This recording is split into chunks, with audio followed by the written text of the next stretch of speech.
Hey everyone, welcome back to On Purpose, the #1 health podcast in the world. Thanks to each and every one of you that come back every week to become healthier, happier, and more healed. Now, you know that I'm a curious person who wants to learn more and more about our mind, our body, our health, and tools and techniques that can improve that for us. And I like sitting down with individuals who've dedicated their lives and their life's work to understanding what can improve the lives of others. Today's guest is someone I've been really looking forward to having on the show. I know you'll be really excited as well. We're going to be talking about a wide array of subjects, but I'm going to give you really practical, insightful tips and tools that you can put into your life and day immediately to make an impact. My guest today is Dr. Andrew Weil, a world-renowned leader and pioneer in the field of integrative medicine, combining a Harvard education and a lifetime of practicing natural and preventive medicine. Dr. Weil is the founder and director of the Andrew Weil Center for Integrative Medicine at the University of Arizona, where he is a clinical professor of medicine and professor of public health. A New York Times best-selling author, Dr. Weil is the author of 15 books on health and well-being. Dr. Weil is also the founder and partner in the growing family of True Food Kitchen restaurants. Dr. Weil's current projects include matcha.com, bringing the world's best matcha to the West. I am so excited to welcome Dr. Andrew Weil. Andrew, thank you for being here. I'm delighted to be here. Very excited to learn from you about a subject matter that has so much, as we were talking about briefly before, has no insight, bad insight. I feel people are underserved in this space. And so let's dive straight in. The first thing I wanted to ask you and dive into you with was this thought around what are the diet and lifestyle habits people need to do every day to live longer, healthier, and prevent cognitive decline? Well, that's fairly simple. The first rule of healthy eating is to avoid refined, processed, and manufactured food. That's what's doing us in. And I'm one of the first people to have begun talking about the importance of containing inappropriate inflammation. And I have developed an anti-inflammatory diet based on the Mediterranean diet, but I added Asian influences to that because I spent a lot of time in Asia, and there are things there like mushrooms and turmeric and tea that I find very useful. But it really there's more and more evidence that chronic low-level inappropriate inflammation is the root cause of most of the serious diseases that do people in prematurely. So containing inflammation is very important, and diet has a major influence there. But again, the first step of an anti-inflammatory diet is to try to eliminate refined, processed, and manufactured foods. In terms of other lifestyle practices, basic ones: maintain physical activity throughout life, get good rest and sleep, learn and practice some methods of neutralizing the harmful effects of stress on the mind and the body, maintaining good relationships, especially spending time with people in whose company you feel more positive. Those are very simple steps. As for cognitive decline, this is of great concern to many people, because we all know people who have experienced cognitive decline, and we want to avoid that. So I think two very practical pieces of advice. One is don't get hit in the head. And that may mean, taking precautions if you're doing hazardous activities and being, I don't recommend that people play American football, for example. And another is don't smoke, because nicotine constricts blood vessels, reduces blood flow to the brain. So those are two simple steps. I think also I recommend practices like doing word puzzles to keep your mind active, learning another language. You don't have to master the language, just the attempt to learn it is very useful. So those are some pieces of practical information. Yeah, I think you've given us a beautiful spectrum of things to focus on there. And I think I definitely in my life try and tackle one of those areas every year because I feel that they're so big in and of themselves. And my biggest mistake in the past was when I tried to change everything right. all at the same time. You're trying to improve your relationship, you're trying to improve your gut, you're trying to improve your workout regime. And so I love what you're saying, that there's all these things, and I would everyone who's listening and watching, please try to choose one thing that you're going to try to deeply improve this year that you feel is the one you're struggling with the most, that may be having the most negative impact on you, because you'll start to see how they all affect each other. Yeah, you don't have to wait a year, however. I have a book called 8 Weeks to Optimum Health, which is a program. Each week, you do something. Like you start by walking 10 minutes a day, and each week you add 5 minutes to that. There we go. But I think you're quite right that a big mistake that people make is to try to do global change and then they give up. So I think it's best to take it in small bites. Yeah, let's dive into some of those, because I think they're easier said than done. So what you just spoke about with diet, that's something that I've genuinely been focusing on probably for the past 12 months in terms of not eating any packaged foods and refined sugars and processed foods, and so I'm eating only natural foods. I'm already plant-based in my diet, but making sure that I'm eating vegetables and trying to avoid anything that's out of a packet. It's easier said than done. It took a lot of time for me to kind of move in that direction. I had to find a meal prep service. I have an amazing wife who's an incredible cook and chef, and so that helps a million times over. For people that are trying to make simple steps to changing specifically their diet to an anti-inflammatory diet, what are certain simple steps people can take? The 8-week version almost. Well, in the book I said learn how to be friendly with broccoli. Broccoli is a very easy vegetable to cook, but many people overcook it, and it's not very appetizing. And there's a very simple way of cooking it for about 2 minutes. So it's bright green and crunchy. Put some olive oil on it, garlic if you want. But that's a wonderful powerhouse vegetable with cancer protective effects. Add some berries to your diet because they're full of antioxidants. I mentioned tea. I think tea is a very healthful beverage. It's one of the main sources of protective antioxidants. I think it's good to learn different types of tea and how to add them, find which ones you like. What specific teas have you found to have those benefits? Well, I'm a big fan of green tea because I've spent a lot of time in Japan, and particularly matcha green tea, which I think is, has the highest levels of some of these protective elements in them. But I think all tea is beneficial. When I was doing research on healthy aging, I made a number of trips to Okinawa, which at the time that I was doing it had the highest concentration of centenarians in the world. And one of the things that I observed there was that in very hot weather, people were drinking cold, unsweetened turmeric tea. Delicious. And, in North America, people are really unfamiliar with turmeric except as it occurs in yellow mustard and curry. But this form of turmeric in Okinawa is fermented, and which makes it more bioavailable and tastier. It dissolves very quickly in cold water. It's really delicious. So that's one that I recommend, learning how to get more turmeric into your diet. It's the most powerful anti-inflammatory agent, natural anti-inflammatory agent that we know. Wow. Yeah, turmeric's a big part of the Indian diet. So Indians eat it since I was a kid. Indians eat it at every meal. Yes. And one of the interesting correlations, India, I think rural India especially, has the lowest rate of Alzheimer's disease in the world. And many researchers think that's related to the regular consumption of turmeric, because Alzheimer's begins as inflammation in the brain. And there's some animal research showing that turmeric can protect rats that are genetically programmed to develop Alzheimer's from developing it. So I think turmeric is a very good thing to become friendly with. That's a great insight. I love that story of going to Okinawa. I went to Sardinia a few years ago. Well, that's one of the healthy Correct, yeah, one of the blue zones. Yeah, and what's interesting, I want to hear what you saw there, but if you go to these areas around the world where there are unusual concentrations of very healthy old people, women outnumber men by a long shot. When you get up in the ranges of upper 90s, hundreds, it's almost all women. Sardinia is the one exception. That their men and women are equally in those ranks of the oldest old, and we don't know why. I was really fascinated to see the few things, and it's all on the spectrum of things you mentioned.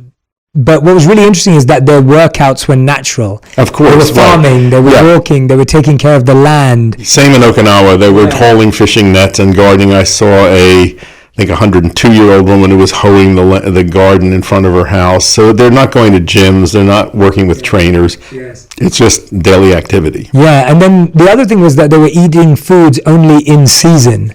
So everything was picked locally. Everything was locally grown or locally found, and they weren't eating things that were just artificially available. And what about social connectedness? I mean, that was a big part of it. I mean, people were living in bigger families or living closer by to families with children. So children weren't just being raised by 2 people, but by 10 people. And every evening and even during the middle of the day, they would get together. And I think that's very important. The MacArthur Foundation some years ago did a study of successful aging. They identified a population of people they considered successful agers, and then they looked to see what were the outstanding commonalities.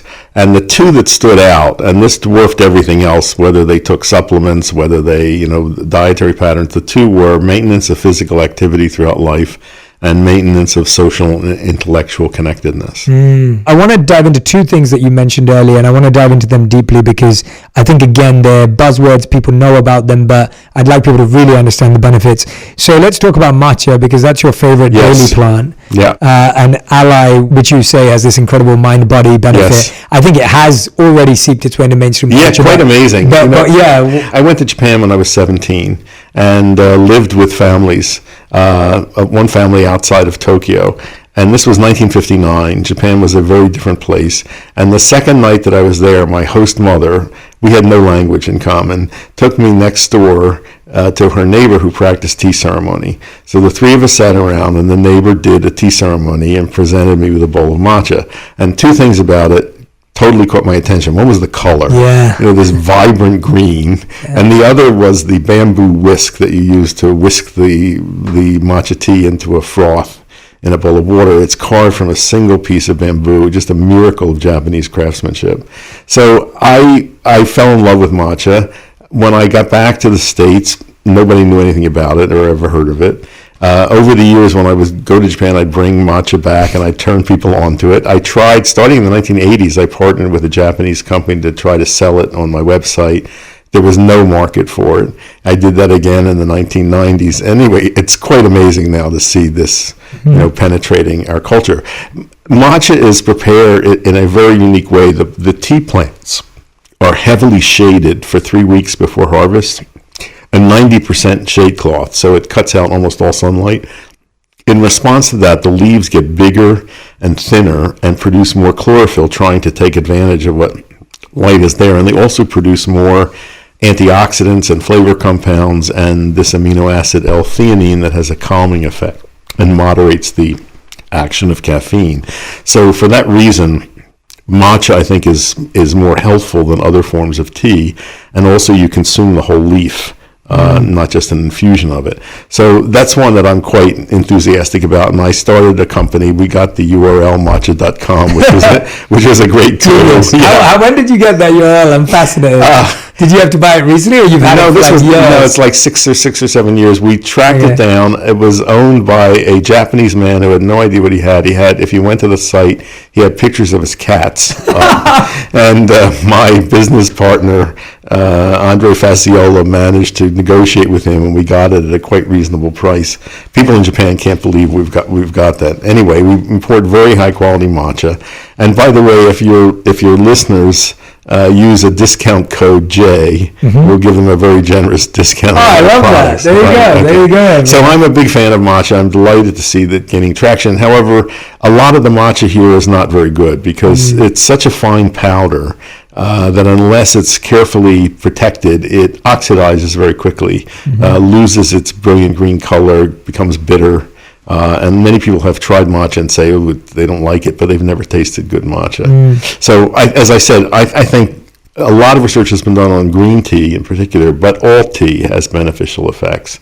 And frankly, I don't want to bash coffee, but I would love to see more of a tea culture develop here. Me too. I'm a big tea fan. I know. So coffee, the stimulant effects of coffee and tea are very different. Coffee is much more jangling. It is much more associated with truly addictive behavior. There's a real crash coming down from coffee. You don't see any of that with tea. And some of it is because of this modifying effect of L-theanine. But also, I find it interesting that historically and culturally, the associations with coffee was always associated with kind of argumentative behavior, loud, raucous gatherings of people, political activism, whereas tea, the historical associations are much more with contemplation, meditation. I think it would be very beneficial to see a greater tea culture develop in North America, that could work its way into some of the coffee culture that's now so dominant. Yeah, when me and my wife launched our tea company, we said we wanted to make tea as hot as coffee. That was the goal, because we grew up with tea culture both from our British and Indian heritage. Sure. Yeah, I found it so therapeutic. I like you, love the color, love the scent, love the experience of having to drink it slow. You don't really have tea on the go. Exactly. There's a meditative process with it and a healing property to it. And it's a big change. When I was growing up, tea was what old people and sick people drank in this country. And it's wonderful to see that change now. Yeah. Absolutely. And the other one that I wanted to ask you about was the green Mediterranean diet. Yes, this is interesting. It's just recently been in the news. We have so much scientific evidence for the benefits of the Mediterranean diet in terms of longevity, overall lowest risks of disease. And I think most of your listeners are familiar with the Mediterranean diet. It's heavily on fruits and vegetables and whole grains. Olive oil is the main cooking fat, meat used very occasionally, oily fish, relatively low in sugar, so forth. So recently, a green Mediterranean diet has been proposed as being even healthier, and this reduces animal products even further, increases fruits and vegetables, especially sources of a class of compounds called polyphenols. And these are antioxidant compounds that are found in plants and fruits, vegetables, especially berries, tea, and dark chocolate. So this green Mediterranean diet specifically recommended green tea to add, and they noted chocolate, but they mentioned all tea. So I think this is fascinating, to see. And these are researchers really, not really trying to promote any agenda.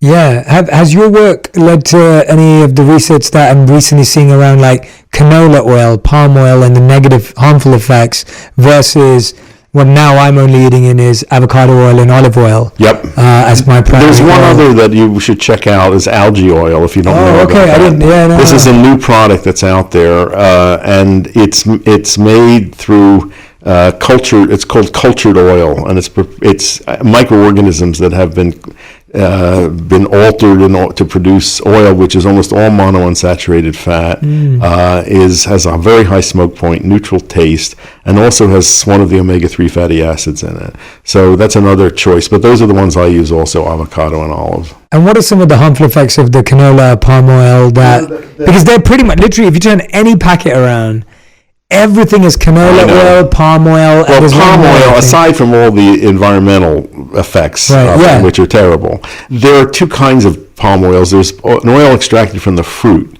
of the oil palm, which is red and is used in Africa as a cooking oil and is okay, but we rarely see that. And then there's the oil extracted from the kernel, and that is very high in unstable, unsaturated fatty acids that oxidize quickly. It's also very high in saturated fat.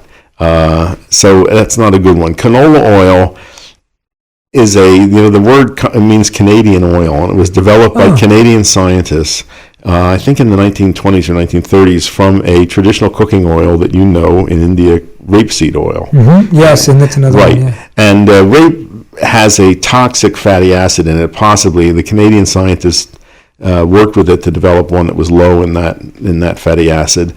Problems with canola oil, although the fatty acid profile is okay, most of the commercially produced canola oil is heavily contaminated with agrochemicals, and it's extracted with heat and solvents, and that denatures the oil and creates carcinogenic products. So it's one I would stay away from now. I recommended it in the past, but I don't anymore.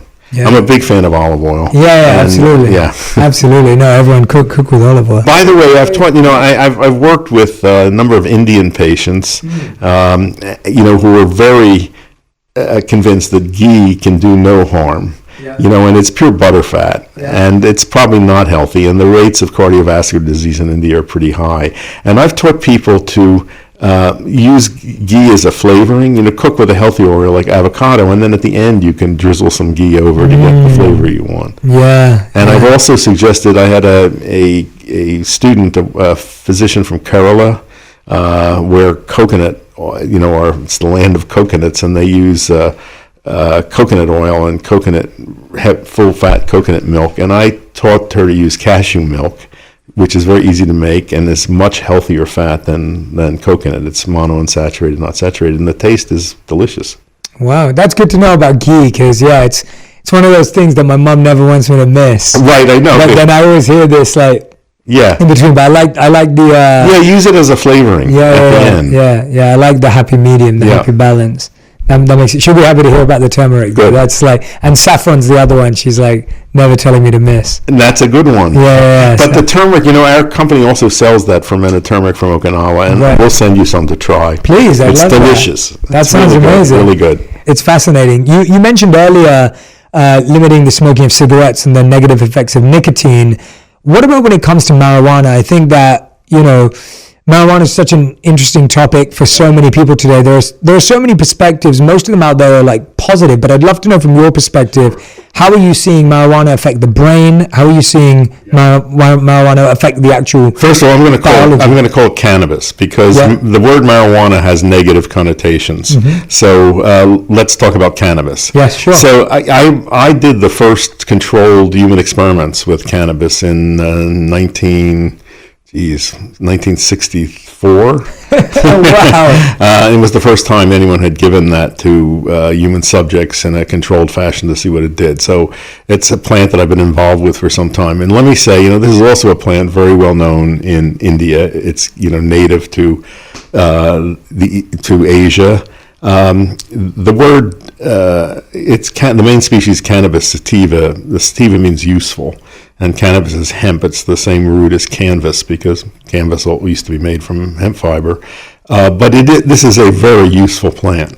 It provides an edible seed, an edible oil, a fiber, a medicine, and an intoxicant. That's a lot of ways for one plant, to serve us. And it really only wants to serve us. And I think we have really not been wise in the way we've dealt with that plant. So in terms of the intoxicating properties of cannabis, it's a difficult subject to talk about, because the chemistry of that plant is so complex. There's so many different strains, and there's so much variation in individual reaction to it. There are people who can smoke cannabis before bed and have a great night's sleep. Other people smoke it before bed and they can't sleep the entire night. So there's that kind of disparity in reactions to it. First of all, that it is one of the least toxic drugs that we know. You can't kill people with it. And you can't say that about any drug that we use in medicine. And every drug has a lethal dose. And in some cases, the lethal dose is relatively close to the useful dose. You can't calculate a lethal dose for cannabis. So on a physical level, it's extremely safe. I mean, there's concerns about smoking it and how harmful that may be for lungs. That goes back and forth. I don't think it's a great idea to smoke anything, and inhale smoke into the lungs. Probably not a good idea. Okay. But certainly not as toxic as tobacco, and it doesn't have anything in it as addictive as nicotine, which is one of the most addictive drugs that we know. I think the medical usefulness of cannabis, there's a lot of potential there. I think this is a subject that's open at the moment. There's a lot of research on ways it can reduce muscle spasticity. It can help people with all sorts of neuromuscular problems, with digestive problems, but again, a lot of individual reaction to it. We're seeing this plant, being made available to people. And I think it's about time that it gets out of that restrictive drug schedule and made available for therapeutic use. I was just talking yesterday, our center does a podcast, and I was interviewing a nurse who was a member of the American Cannabis Nurses Association. I didn't know there was such a thing. But there is a large group of nurses who have now become trained in using cannabis therapeutically. In what form, yeah? They use all different forms, and they base that on the individual patient. But I think they're in a much better position to do this than physicians, because there's no cannabis preparation out there that most doctors are going to feel comfortable using. And until we have something like that, I don't think doctors are going to go near it. They don't understand it. But it's great that nurses are using it. A lot of them are using it for pain control. They're also using it in hospice situations, especially with people with terminal cancer, and they say they find it very useful. So I think it's, I'm happy to see this becoming used. I think there's a lot we don't know about it, and I find it very difficult when people ask my advice about it. I don't know what preparations to recommend to people. That it's confusing. What's your take on the more social use of it? Well, I was part of that culture in my 20s and 30s, and it was fun back then. It was a fun social experience. And then I also found that it was very stimulated my imagination, creativity, helped me write. But at some point that changed, and my reactions to it changed. I became more introspective, withdrawn, and then eventually it became an unproductive habit that just made me groggy, and it was hard for me to separate myself from it. And so what was that? Yeah, what do you think that was? Because I think that's such a interesting arc of a journey with it. I think a lot of people feel that way. That's kind of like an arc. I had a lot of friends who initially started for those reasons and then ended up paranoid or ended up confused or ended up lethargic. Or I don't know. Maybe maybe it has something to do with changes as we age. Possible. But it was such a striking change in the effects for me. So something that I thought of as an ally that was helping me, really, it ceased being that. Yeah. Okay. That's really interesting to know, because I feel I had a lot of friends in the same bucket. I never really dabbled with it deeply, but in my brief experiences, it was very brief experiences. It was far more the creative or the spark, but I never got deep into it. But my friends who did, they went on the same arc. So that's interesting, and I don't know. I have not seen anyone write about that or talk about that or investigate what the cause of that is. Yeah. Also, today the preparations of cannabis that are out there are much, much stronger than those that were available when I was using it way back. You mean the ones that are available from a leisure perspective? Or from everywhere. Well, I'll tell you a story. A physician colleague of mine in San Francisco sent me 3 preparations of cannabis that had come from a medical dispensary, and he wanted me to try them. And I was, I'm a little leery about that since I'm, haven't used it in so long. One of them was a kind of oil that was in a tube, a little syringe, and it came with a very professionally printed brochure, and it was recommending it for pain control especially, and it said to start with an amount the size of a grain of rice and work up from there. So I took a piece half the size of a grain of rice, and my friend had said take it at bedtime. I took it at bedtime, went to sleep, woke up about an hour later in full-blown delirium, with hallucinations as vivid as those I've had from using LSD. I couldn't move. I had no equilibrium, had burning thirst. I couldn't reach for a glass of water. I couldn't call for help. And it kept coming on stronger and stronger. And I had no idea when this was going to end. And I had to use all the tricks that I've learned in meditation and breath control to keep myself centered. And when it finally subsided about 8 hours later, my equilibrium was off for 2 days. I had very bad balance, and I was really angry. And this brochure said work up from there, and I'm thinking there are people out there, taking this. That was like a very, very powerful thing, and I thought fairly dangerous. What brought you into this so early on? Because we're at a point in culture, I feel, where these things are now coming to the forefront. Of course, I'm probably sure you're seeing cycles of that. You probably saw it come. Well, I was, I'm just starting work on a book about psychedelics, and a lot of it I'm telling my own history because I knew everyone involved in all of that. But my interest goes back to about, I think it was a specific day in 1960, right before I went to Harvard, and there was an article in the newspaper in Philadelphia about supposedly the death of a student at a California university who was taking mescaline for inspiration for a creative writing course, and it said mescaline was a vision-inducing drug. I'd never heard of it, and they made the mistake of quoting from his last paper, and I just remember this phrase, "galaxies of exploding colors." When I read that, I knew I wanted mescaline. So I inquired about it. I came across Aldous Huxley's book, The Doors of Perception, which had been written a few years before. And when I got to Harvard, I had the very good fortune to become associated with Richard Evans Schultes, who was the director of the Harvard Botanical Museum, and he had been one of the great explorers of the Amazon and discovered a lot of hallucinogenic plants down there. So he really, through him, I became very interested in psychedelic plants. At the same time, Richard Alpert and Timothy Leary were just starting their work with psilocybin at Harvard. These drugs were not controlled substances then. I was able to obtain mescaline from a chemical company. I took it a number of times. Had interesting experience, but I was very disappointed I didn't have vision. I didn't see galaxies exploding colors. Yeah. I was very disappointed. Anyway, so that was before I'd ever tried cannabis. But as a result of being in that place at that time, I really got to meet and come across all of the people who worked in that field, with Albert Hofmann, who was the discoverer of LSD, Gordon Wasson, who rediscovered the mushroom cults in Mexico, Sasha Shulgin, who invented many of the designer drugs. So I had a long period of experimentation with psychedelics, and I have had a lot of benefit from them. I really don't use them anymore.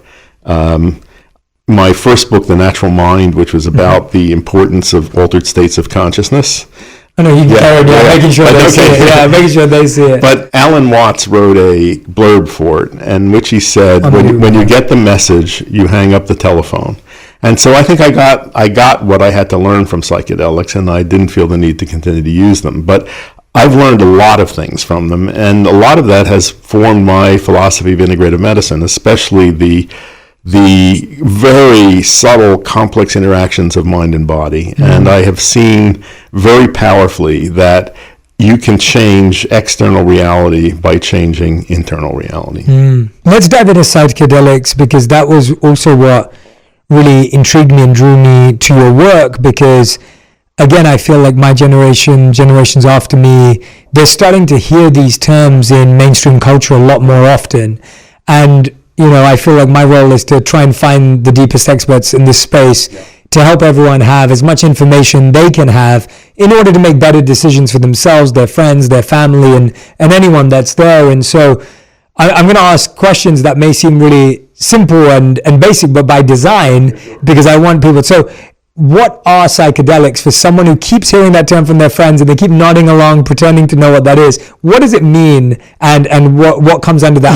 The word, if it's a coined word, which means mind manifesting. Previously, people had called these psychotomimetic drugs, meaning they mimic psychosis, which is, a very negative term. Psychedelics are a large group of compounds, many of which are found in plants. There's one we know from an animal source. Many are synthetic or semi-synthetic drugs. They fall into two chemical families with very distinctive molecular structures. Ketamine is not a psychedelic, even though many people call it that. Cannabis is not a psychedelic. Doesn't have any chemical resemblance to that. MDMA is part of that chemical family related to mescaline, but its effects are not typical of psychedelics. It has a unique effect that makes people emotionally open. I think it is a very useful substance. I guess I would call it a psychedelic, but it's not a classic psychedelic in terms of the perceptual changes that it causes. One fact about this group of compounds is they are strikingly non-toxic physically, much as with cannabis. That's just not an issue, physical toxicity. The main dangers are psychological. And those are almost entirely results of set and setting. That is, the expectation of the person taking them and the physical environment in which they're taken. So, to put it in a very crude way, if you take a very high dose of LSD on a New York subway on a day when you're feeling anxious, you're likely to have a bad trip. On the other hand, if you take the right sort of dose in nature, when you are prepared for the experience and in the company of people who can guide you in the right direction, the chances are you can have a positive experience. The penetration of psychedelics into mainstream culture at the moment is quite astonishing. Before the pandemic, I was traveling a lot and speaking in various places, and no matter what subject I was talking about, whether it was nutrition, healthy aging, integrative medicine, I would get questions about psychedelics. Where can we get them? How can we use them? How do you find somebody who can guide you? A few months ago, Vogue magazine had a cover story on psilocybin. Town and Country magazine, of all places, had an article titled "Why is everybody smoking toad venom?" I mean, it is really going mainstream in a big way, and it is absolutely absurd to have these in Federal Schedule 1, which is defined as drugs that have high potential for abuse and no therapeutic potential. The therapeutic potential of these drugs is enormous. Now, there is currently a lot of research documenting benefits in mental emotional conditions, things like MDMA for PTSD and OCD, psilocybin for drug-resistant depression, for example, and treatment of addictions of various kinds. I mean, there's a long, growing list of conditions for which clearly there are good results obtained. But beyond that, I think there is a tremendous potential of these to cause spiritual awakening. Some of that has been documented at the Johns Hopkins Center for Psychedelics, which is really good.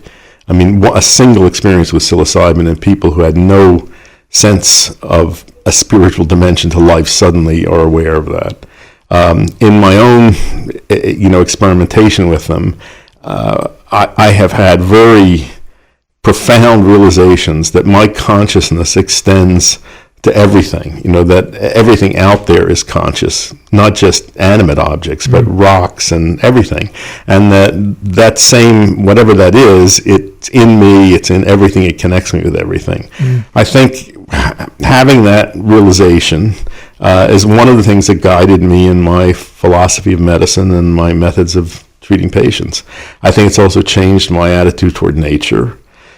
And, I really, the title of the book I'm working on is Psychedelics Can Save the World. And I really believe that. And I think it may be the only thing out there that has that possibility because, we are clearly headed for disaster. And I think the only thing that can save us is a collective transformation of consciousness. I think that can result from enough individuals having a transformation of consciousness that it catalyzes some general movement. I mean, for instance, if you just look at the issue of the climate disaster that we're facing, I think if people realize that they are part of nature, that they're continuous with it, they change their behavior. That's just one example. And I saw some research recently showing that people who'd had experience with, I think it was psilocybin particularly, tend to become involved with the environmental movement. So that is the great hope that I have. So I think this could go a million different ways in terms of whether, for-profit businesses get involved, whether people are going to be using these to party. But I think it doesn't matter. I think just having these out there in the general culture and freed from that restrictive way that they've been placed, I think that holds great positive potential. You like the idea of these things becoming more mainstream and accessible and available because they have so many positive benefits. But there's a part of you that understands or is accepting of the dangers that come in with self-diagnosis and self-use, where it isn't being administered in a healthy dose or a healthy way. What are some of because like the example you gave of getting on the train, like I look at that and I go, as these things become more available, how do we stop people going off the edge because they don't know how to administer and monitor and actually... Well, I would say by training as many people as we can to be guides, right, who will behave in an ethical fashion and are experienced and can structure a psychedelic experience in a way to minimize any harmful potential and maximize positive potential. So there are a number of groups around the country that have training programs for psychedelic guides. We need a lot more of them. And my hope is that we'll start to see that. Yeah, because I do worry that I love the benefits of so many incredible sources out there. I do worry that when people are untrained in anything that has that much power, it can be worrying too, because you could have a whole world of people who could be saved and supported, but in the wrong way could end up in a much worse place psychologically, as you said.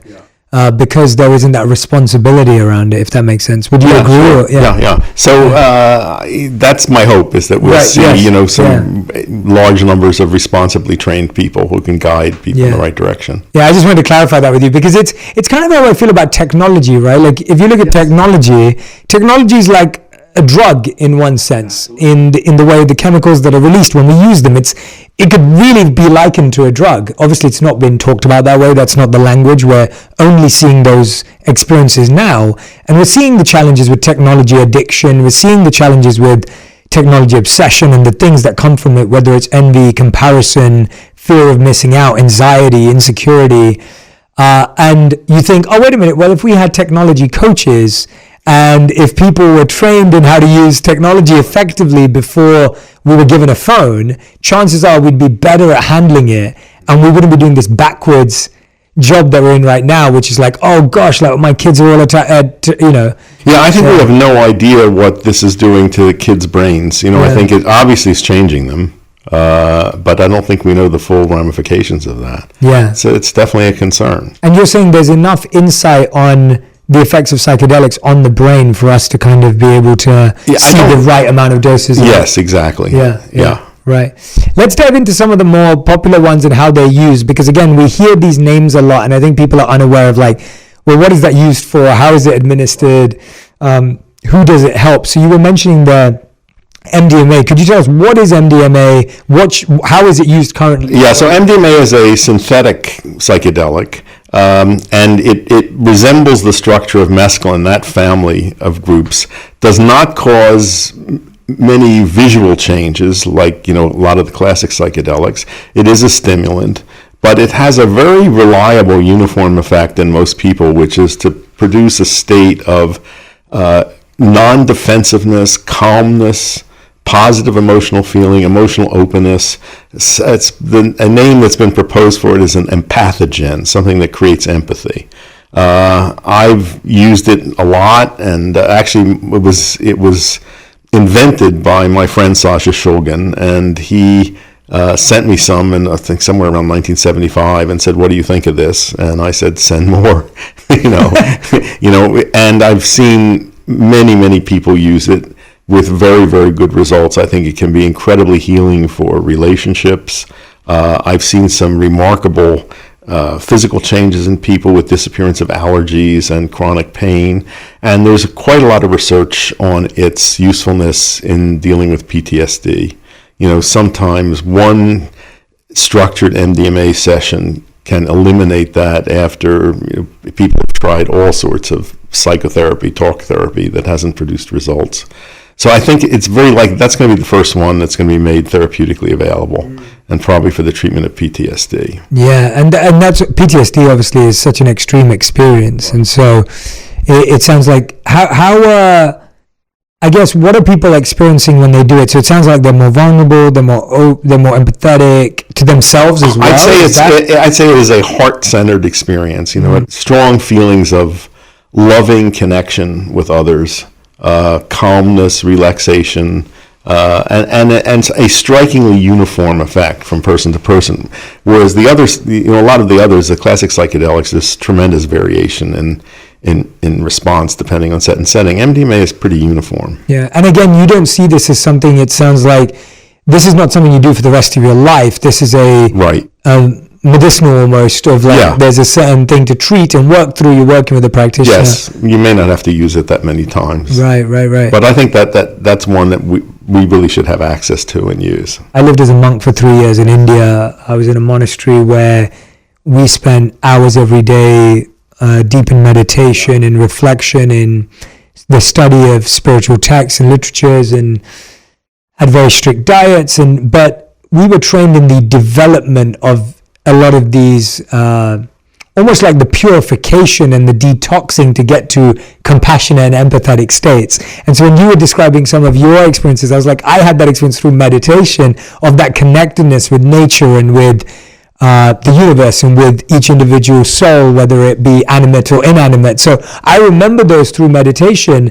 And so our journey was very slow, very step by step, a lot of pain and a lot of obstacles to clear the way. I'm intrigued by, how does someone feel after the dose has run its course? Like, are they able to stay compassionate and empathetic with their partner? What happens? I'm intrigued. Yeah. Well, the effect of the drug wears off, and because it's a stimulant, you feel there's a period of time when you feel tired and somewhat depleted of energy, but the feelings you remain, and you can reconnect with those. And I think I see permanent change in people. By the way, in the early days when people were talking about the spiritual potential of psychedelics, it really angered a lot of spiritual teachers, who said that this was artificial. That these experiences, and I think they were kind of resentful of people having them without going through the time and work that like you put in. So I think there are many valid paths to achieve those kinds of feelings. But psychedelics are fast, and they offer the possibility of giving many more people access to them. Yeah, I've seen in my personal experience with the right people around me and with people I know that have experienced them, I found them to be great window openers for people, or door openers. It's kind of what you described, like this idea that you got to have a glimpse into a new reality that you didn't know existed. But I think I'm always intrigued by how people have that versus it becomes addictive, where you're just constantly wanting to live in that new reality. But I think psychedelics have a kind of self-protective quality to them, which is if you try to take them frequently, the experience disappears. Right. So I think people quickly, there's not a lot of motivation to use them with any sort of great frequency. Yeah, got it. And in terms of carryover effects, I've told this story a lot, and you may have heard it, but just as an example, and this is on a physical level, I had a lifelong allergy to cats. If a cat got near me, my eyes would itch. If a cat licked me, I'd get hives where it licked me. So I always avoided them. And one day when I was 28, I was living in the country in Virginia. It was a beautiful spring day. I took LSD with a group of friends outdoors. It was just, I felt wonderful. I mean, I really felt just high, connected with nature, terrific. And in the midst of this, a cat jumped into my lap. And I had an immediate defensive reaction. And then I thought, this is silly. And I just relaxed and played with the cat. I had no allergic reaction, and I've never had one since. No instantaneous disappearance of a lifelong allergic pattern. Is that a common path with LSD or no? No, I think it's not peculiar to LSD. I think it can happen with any psychedelic. Right. It doesn't happen automatically necessarily. Yeah.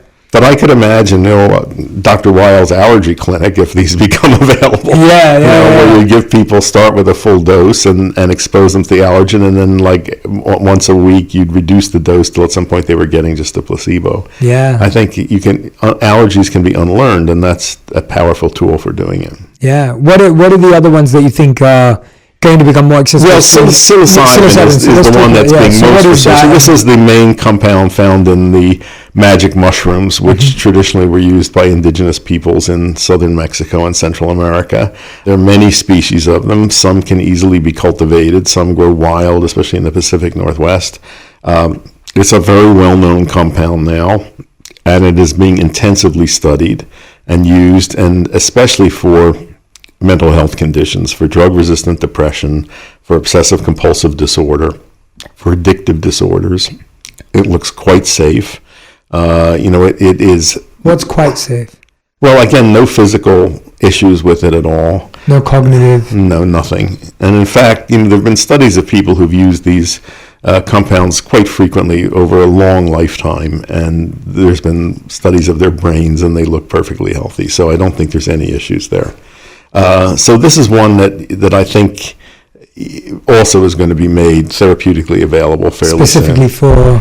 For mental health conditions first. But I think, one that has a lot of potential uses in medicine as well. So that, a main difference between psilocybin and LSD is duration of action. LSD lasts 10 to 12 hours, which can be inconvenient. And psilocybin is 4 to 6 hours, so it's much more manageable. And some people are using it recreationally too. And yes, how do they are. Yeah. Well, again, I'm not going to be critical of people who do that. No, I'm not either. I'm just trying to. I'd rather have people use that than alcohol recreationally. Because it's much safer on a physical level, and probably safer on a psychological level as well. When you look at the numbers of homicides, accidental deaths that are related to alcohol, it's tremendous. And you don't see anything like that with psilocybin. Can you drive after Well, you can. I wouldn't recommend it probably, but if somebody's familiar with it, you can. Right. I mean, it doesn't impair coordination on a physical level like alcohol does. Yeah. No. And I don't have any side or any, what's the right word? Any dog in the fight. I'm just being so curious as to I know my community would ask these questions and I'm thinking, all right, like I want them to have such a real, genuine understanding of what this is, because so let me tell you about another compound that is of great interest is DMT. Yes, of course. Dimethyltryptamine. Yeah. So this is it's a very simple chemical compound, and it's related to serotonin, the neurotransmitter, and melatonin, the pineal hormone. It's found in many plants, especially in South America, and is used by indigenous people mostly as snuffs. They prepare powdered preparations from plants and inhale it, and often this occurs with another compound called 5-methoxy-DMT, which is the one that's found in the toad that has become toad venom. At any rate, DMT is, if you smoke it, it's a very rapid effect. Within seconds you are off in another reality, and it's extremely visual. Incredible visual trips, and then after several minutes you come back to ordinary reality. The 5-methoxy version is not visual. People describe it as a rocket ship into the void. Your ego dissolves, and when it reconstitutes, it's very pleasant. It is very likely that DMT is our endogenous psychedelic that is made by the pineal gland, and it may explain why some people have psychedelic-like experiences, whether it's from meditation or fasting or other things. It may be from release of endogenous DMT. And some people think this may also mediate the near-death experience, that so many people report. So I do believe we have an endogenous psychedelic, and it's very likely to be, DMT. Wow. Yeah, and we were talking about this earlier, and I love hearing about your travels. Have you been to the Amazon? Yes, Shetty sent me down there long ago. I made a number of trips. I was investigating medicinal plants, ayahuasca, mushrooms, and spent time with shamans to learn what tricks I could learn from them. So yes, so that was in the 1970s, 1980s. I made a number of trips down there. Wow, and why do the Amazonians have no problems with taking drugs like DMT? Well, this is an interesting thing. There are so many psychedelic plants and preparations in South America and in Mexico and Central America, and there are so few in the Old World. There's one plant in Africa called iboga, the source of a drug called ibogaine, which has been using that for addictive behavior. What's right.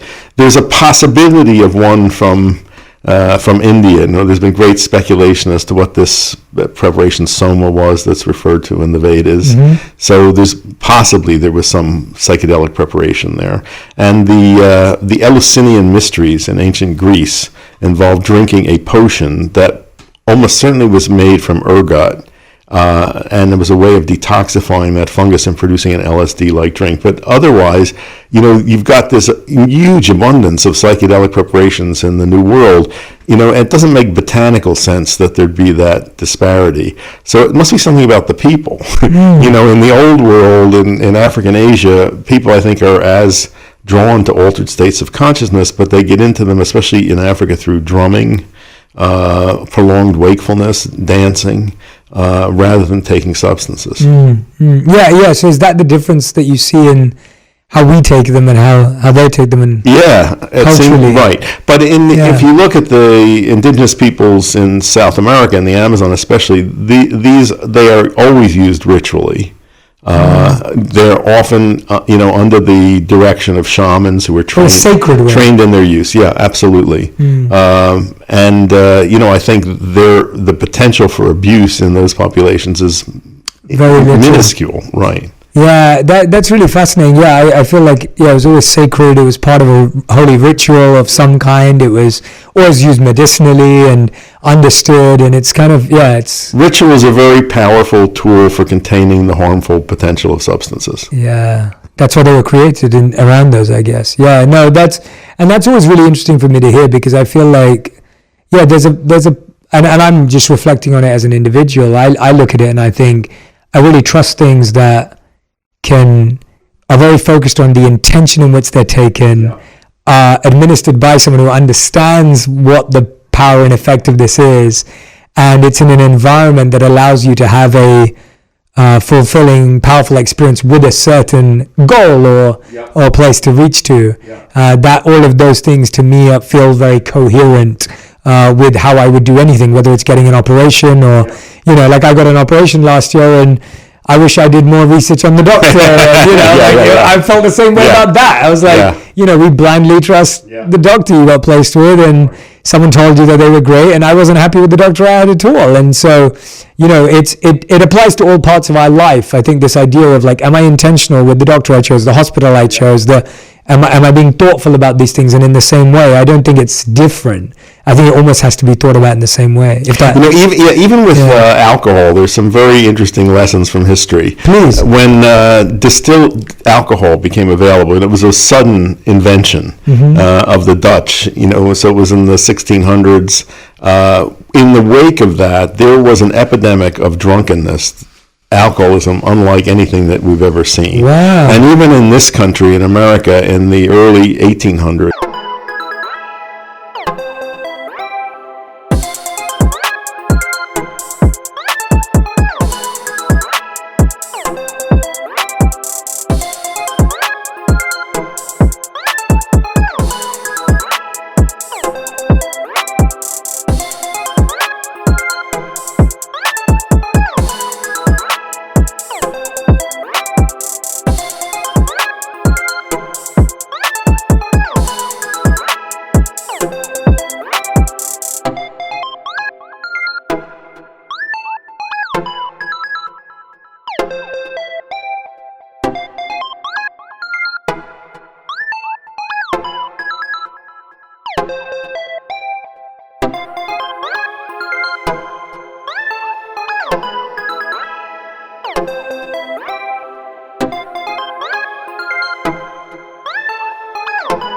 Mm. 1700s, 1800s, every store had a barrel of whiskey, and people went in, you just have a ladle of whiskey, and people started drinking early in the morning, all day long. Drunks were lying in the street. It was an uncontrollable epidemic of alcoholism, and gradually, over several decades, there was a social consensus that grew up that it was unseemly to be drunk, and that rituals grew up around the use of distilled alcohol, one of which is a cocktail party, which is not going to happen at 10 in the morning. We're going to do this late in the day. There'll be food present and friends present, and it's for social, as a social lubricant. And that kind of conscious use and ritual helped contain the negative possibilities that could result from such a strong drug. Right. And of course, with alcohol, there's so many proven negatives and issues even now, whether it's gut, brain, etc., etc. Could you talk about some of those just so that we... Well, alcohol, it is extremely toxic to the brain and to the liver. And there's arguments go back and forth. That's it. Whether alcohol, a moderate consumption of alcohol is beneficial. Some people say even 1 or 2 drinks is harmful for some I've people. Had some, So this goes back and forth. I think many of the benefits ascribed to alcohol are benefits of relaxation, and for many people that is a main method of relaxation. But I think the fact is that it is a strong toxin, and you have to be very careful about using it. And there's some people, like women that have genetic risk for breast cancer, probably shouldn't use it at all. Right. Yeah. This fascinated me when I was looking at your work. Your book, Chocolate to Morphine, was pivotal and often the most stolen books in colleges in the last 40 years. Could you tell us a bit about the book and then about the story? It's a very good book. It's still in print, and the main point of it, which enraged some people, was that there are no good and bad drugs. There are just good and bad relationships with drugs. And I very firmly believe that. There are no drugs that have inherent good or horrible qualities. It's how people use them and how they think of them. Some obviously are more difficult to form good relationships with than others. And some of them naturally, like chocolate, as a victim of chocolate, have addictive traits. I've talked about this many times, but I was genuinely addicted to chocolate. And it took my wife and me, when I say addicted in the sense of I could eat a full slab in a moment, like a family pack version, like easily on my own, no issues. I see. And it took a long time for me to take chocolate out of my diet because of the amount of sugar I was taking into it. So, well, I put chocolate at the very top of my anti-inflammatory diet pyramid. How? Because it is taking it out. No, I put it back. It's there. It's the very top of the anti-inflammatory diet pyramid. So something that I recommend in moderate consumption. It has very useful antioxidant and anti-inflammatory effects. I might have to change my relationship with dark chocolate. Has to be at least 70%. Yeah, but a little bit on a regular basis is fine. Yeah. What's a little bit on a regular basis? Not a slab a day. Not a slab a day. You have this real love for this plant medicine that can have such a big benefit on people, and it must be hard because so much of it's been demonized or talked about in a certain way. And I love what you just said now. It's like you're arguing that it's about your relationship with these things, right. and that's really fascinates me because I feel like that it's almost like that's how we would talk about. It's our relationship with technology. It's our relationship with money. It's our relationship with fame. There is nothing inherently evil about technology. You know, I think that's true of so many things. It's how we relate to it. And how we use it. Our relationship is with it. Yeah, that's really fascinating. I also wanted to dive into the idea of what you mentioned earlier around the spiritual awakening piece, because I definitely am not.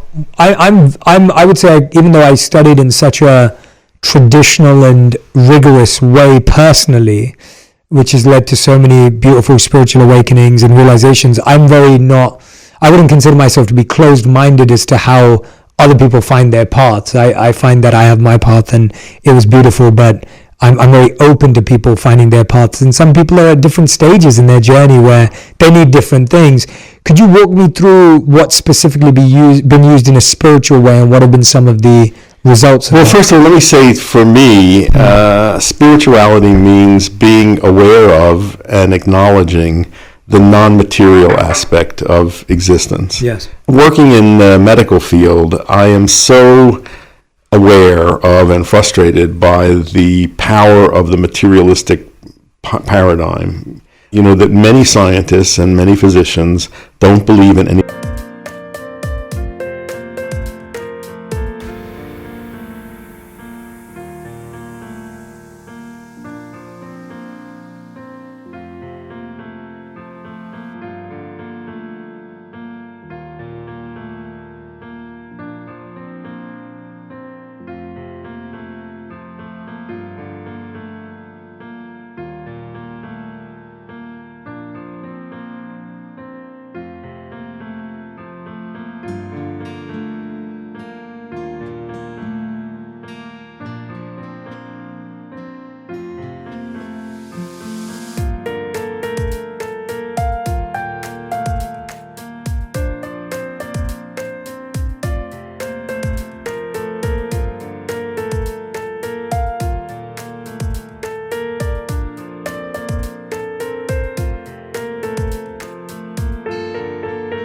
anything that's not physical. So when you try to talk about, not let alone not spirit, but even if you try to talk about the mind and the influence of the mind on the body, they don't believe that. I mean, in the materialistic paradigm, if you observe a change in a physical system, the cause has to be physical. Non-physical causation of physical events is not allowed for in that paradigm. So this is what, there's a whole range of mind-body interventions that we make use of in integrative medicine: hypnosis, guided imagery, visualization therapy. But and these methods are very cost-effective, very effective, and they're totally underutilized because people don't believe in it. And that's why we haven't really made sense of the placebo response, all of that. So I would love to see that change. I'd really love to see a paradigm shift. And to me, that's what spiritual awakening is about. It's becoming aware of the non-physical dimension and the reality of the non-physical. And I make a very sharp distinction between spirituality and religion. Religion is about institutions, and institutions are mostly concerned with perpetuating themselves.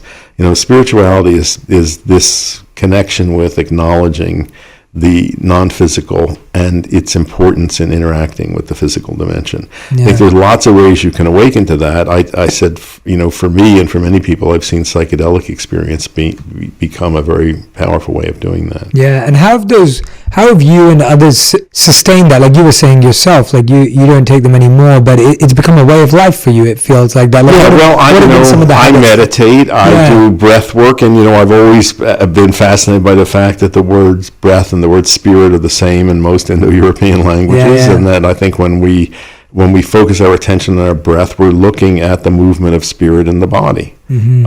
So that's, I think that is one very practical, powerful way, and most people ignore it. We have that right under our noses, and we don't make use of it. I mean, for you to have been at Harvard, to have done this research, to have been in this space for so long, it is beautiful to hear you bring science and spirituality together. Yeah. Because I feel for so long they've been seen as opposite. Yeah, and I've never understood that as considering myself a spiritual scientist, or it's in that sense of I've always been fascinated by neuroscience. I've always been fascinated by the brain, and at the same time I consider myself a spiritualist.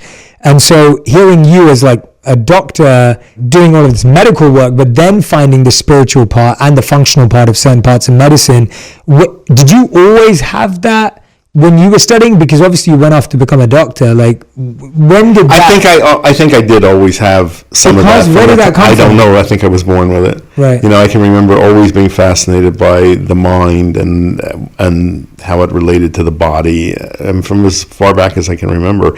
And I tried to study that at Harvard, and I was very frustrated that I couldn't. I started off majoring in psychology, but at that time psychology at Harvard was completely dominated by the behaviorists. It was running rats through mazes, and they weren't interested in consciousness. I wanted to know about consciousness. Wow. And nobody was interested in doing that. And then also in the scientific and medical world, consciousness is seen as a product of brain chemistry or electrical connections in the brain. And, I came to feel that consciousness is primary. I think consciousness organizes matter. I think it organizes matter into more and more complex forms, including the human brain. But that, that enrages scientists when I try to talk that way. Do you think we'll ever be able to prove the existence of consciousness in a language, in a way that... I think this is what I see as part of the psychedelic awakening, because I think that this really has the potential to chip away at that materialistic paradigm and the influence it now has on our way of thinking. There is, a name for this idea that consciousness is primary. It's called panpsychism. And that used to be, no scientist would, look at that. And now that's become a respectable movement in philosophy. The idea that everything is consciousness down to atoms, and I look forward to seeing that grow and have greater and greater influence. Yeah, absolutely. Yeah, I've always considered consciousness to be like the first self. Yeah, absolutely. And obviously from a spiritual perspective, but even the excellent explanation behind so many near-death experiences or out-of-body experiences or of the sort. And when I have read scientific studies or even research or accounts of those experiences, there's a truth that's not been uncovered yet. Absolutely. And as I said, this may be mediated by release of our own endogenous psychedelic, which could very well be DMT.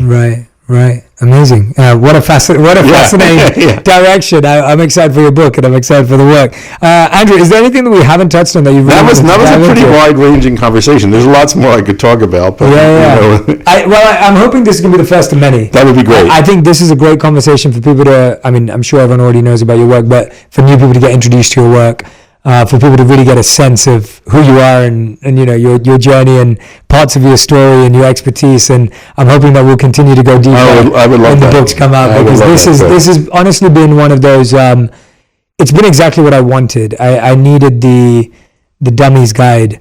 And that's really helpful, because I think so often that step's like missed. I know. And then the majority of the world just doesn't know what's going on. I know. And so I try my best to stay grounded and rooted with my ear to the ground and be like, well, if people are hearing these ideas, but they don't know what to do and where it is. Well, you're doing a very good service. Well, thank you. You're very kind. And I hope that everyone goes to matter.com. Yes. Use the code J. The books that we were referring to in this episode are The Natural Mind, which is right here. And then this other book I have from Dr. Andrew Weil is Spontaneous Happiness. But there is a new book on the way as well. So these are two great starters.